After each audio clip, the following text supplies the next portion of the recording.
Hi everybody. A couple of you guys have asked about a unit conversions video. So I'm sorry this is a little low tech and hopefully it's steady enough for you to be able to see this. I left my stabilizer at home for my phone. I left it at the office. I am at home and I left it at the office.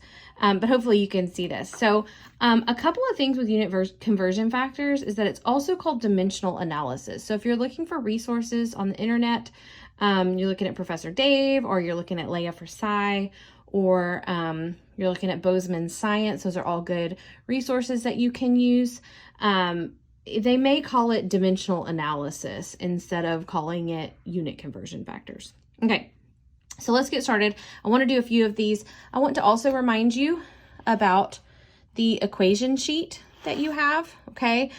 This is linked in the welcome module. You can use this for all of your homeworks. Of course, all of your homeworks are open book, open note, but then you can also use this equation sheet on your exam. It has a lot of great resources on it.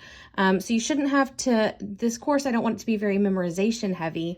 I really want you to know how to do things intuitively, okay? There's like length conversions, volume conversions, a whole bunch of constants. And then down here we have SI prefixes, okay? And we're specifically going to use the centi today on this video.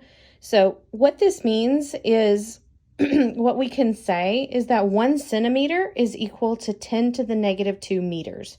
So whatever the prefix is, the equivalent of that in the base unit is just below it, okay? So we would say that 1 centimeter is equal to 10 to the negative 2 meters, okay? So let's get started with our unit conversion factors. So here we're going to start with a relatively simple problem just so you can understand the rules, can understand the process, okay? So we want to convert, this is a measurement, something that is 254,998 meters. We want to convert that to centimeters. So what we're going to do is we're going to use a unit conversion factor. Now I've written, this is called a unit equation, where we say that 1 unit is equal to this much of another unit. We're going to use this to make our unit conversion factor. Now, when you're doing these problems, you always want to start with what you know, okay? So we're going to write down the information that we have, okay? And that's what's most important. That's what we're going to start with. Start with what you know. Write down what you know, okay? These are all from the end of the chapter in the book, okay? And so I got them straight from there. You should have some similar things like this in your homework. Now, a unit conversion factor is a fancy fraction that we multiply our original measurement by in order to convert it into different units. Now, remember from your basic math that anytime we have a fraction that is equal on the top and the bottom, that it equals 1, and it doesn't change the magnitude of whatever we multiply it by. Okay, so if we have a fraction that is 4 over 4, that equals 1. So anything that is the same on the top and the bottom is equal to 1. And if we multiply something by 1, we're not changing its magnitude, okay? We can do that without messing anything up. When we do this with unit conversion factors, all we're doing, we're not changing the magnitude of the measurement, we're just changing the units that it's expressed in, okay?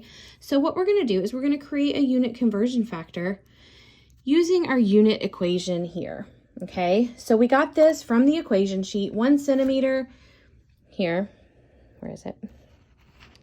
1 centimeter is equal to 10 to the negative 2 meters, okay? So 1 centimeter is equal to 10 to the negative 2 meters. Now, what is important with these unit conversion factors is that we have our initial unit that we start with. We want to put that on the bottom of our unit conversion factor, okay? So we're going to write 10 to the negative 2 meters is equal to 1 centimeter, okay? So this is our unit conversion factor. In order to know that your unit conversion factor has been created properly, you should be able to say this is equal to this. So 1 centimeter is equal to 10 to the negative 2 meters. And we know that that's true because we have this unit equation here, okay?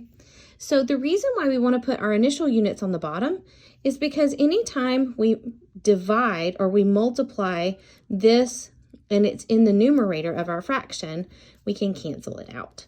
And that leaves us with our centimeters. And that's what we want. We want our units in centimeters, okay? So the way that we would plug this in our calculator is we would take 254,998 and we would multiply it times 1, which keeps it the same, right? Anytime that anything's multiplied by 1, it doesn't change. And then we would divide it by 10 to the negative 2, okay?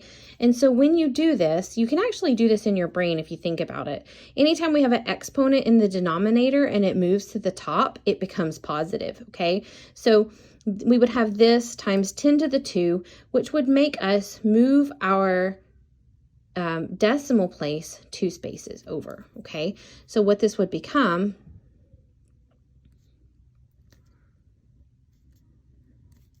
I'm writing my comma backwards.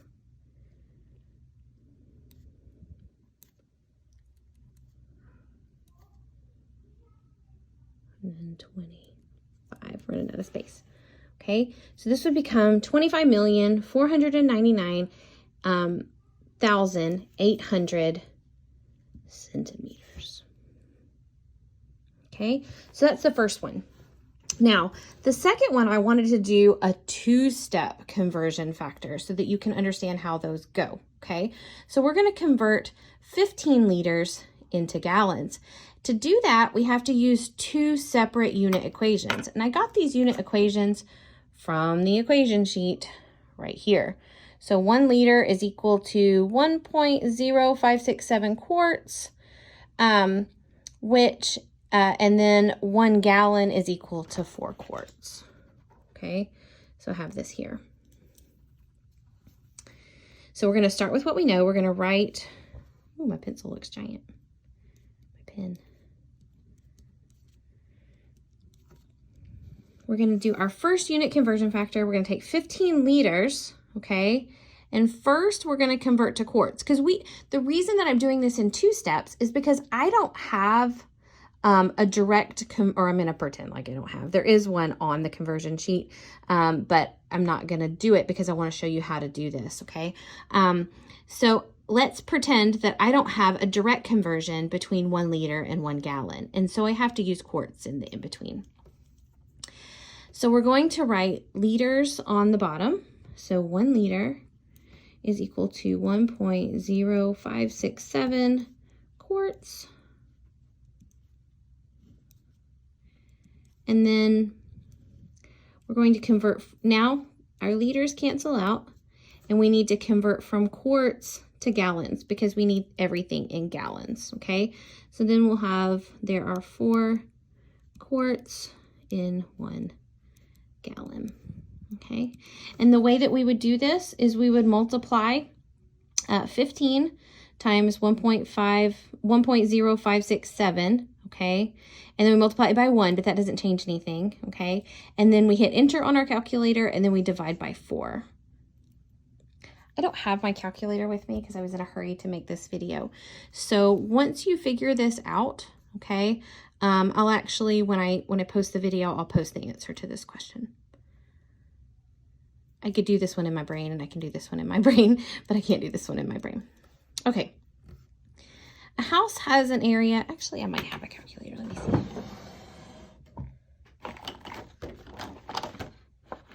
No, I don't have a calculator. Okay. A house has an area, so this one is a little bit different because we're doing units that are raised to a power, okay? So a house has an area of 195 square meters. What is its area in square centimeters? And we have our initial unit equation that we had up here, okay? Now, in our problem, our units are raised, they're squared, okay? But here in our unit equation, they're not, they're just straight units. They're not squared. So I'm going to show you how to do this if you run into this issue, okay? So we're going to start with what we know. 195 square meters, okay? And we want to convert to centimeters. So let's write our unit conversion factor. And we're going to follow the same rules that we did a second ago, okay? We're going to put our initial units on the bottom. But we only have regular meters, but we can use those for now, okay? So what we're going to do is we're going to do 10 to the negative 2 meters equals 1 centimeter. Okay, so what this does is it cancels out one of our square meters, okay? So we can't stop there. We actually have to do the unit conversion twice. Now, remember that the definition of something squared, okay, and that cancels out our square meters, okay? The definition of something squared, okay, is multiplying it by itself, okay? So 2 times 2 is 2 squared, okay? So a meter times a meter equals a square meter, okay? So here, if we divide meters twice, we cancel out both of those meters. And by doing this, we end up with centimeters times centimeters, which is great because that gives us square centimeters. Okay, now by doing this, and I didn't leave myself enough room, so I'm gonna just scribble this out, okay?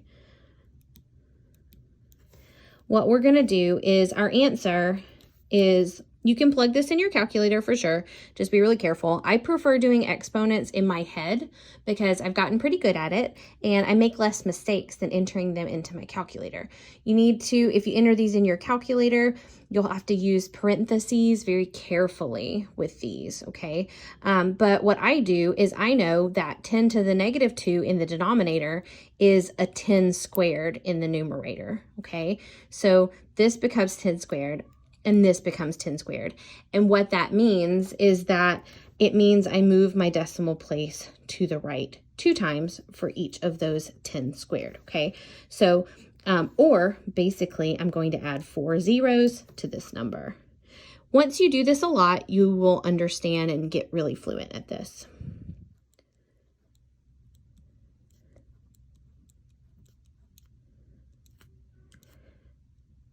So a house that has an area of 105 square meters, okay, is in centimeters is going to have 1,950,000 square centimeters. So these are unit conversion factors. The more you do these, the easier they'll get. With this, where we're using it raised to a power, we can also do this with volume. So converting from cubic meters to cubic centimeters, you can also do that with this method as well. Okay, if you have any other questions, just Canvas inbox me and I'll try as quickly as I can to get a video made. And I'll post the answer to the second question when I post the video. Okay, thanks you guys.